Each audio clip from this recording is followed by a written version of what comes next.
They're not for swaying. They're not made to sway. They're made to prevent sway. 2 cars, a couple of tools, and $1,000 each in parts sourced from eBay Motors. What happens next? You'll see. It's the Drive DIY Lab's $1,000 Upgrade Challenge. Today we're here at Brooklyn Motor Works putting in sway bars sourced from eBay Motors. It's part of reeling in the Mazda so that it performs more like it did when it was new, and actually maybe even a little bit better. Kind of like a sports car. That's not 25 years old and sagging in places it shouldn't. So let's see what we can do with the sway bar kit from eBay Motors. An anti-sway bar is a torsion spring that reduces body roll by forcing opposite wheels to react together.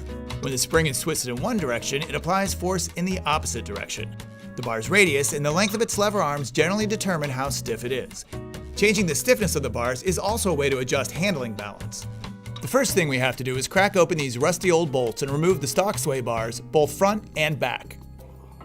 We're getting ready to pull the front sway bar, and you gotta be real careful because you gotta kind of slip it past the radiator and the motor, but should come out pretty easy.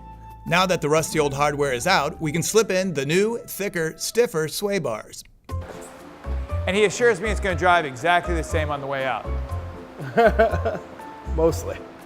I forgot to say mostly.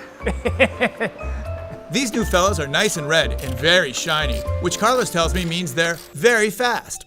I love shiny new shit, dude. It's like breathing life into these old things is it's awesome. Sway bars in.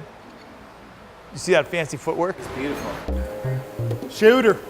Now we're in the back, bolting in the rear bar. Things are a lot less cramped back here, and this one took about half the time to install as the front one. So just finished installing the front and rear sway bars. This is gonna stiffen us up in the corners, and we're about ready to go. Can't wait to try it out. From rusty and trusty to red and steady, this Miata is going to be a lot better in the turns. And all in all, this is a simple and inexpensive upgrade. But do your research and make sure you get a set of bars that matches the way you drive.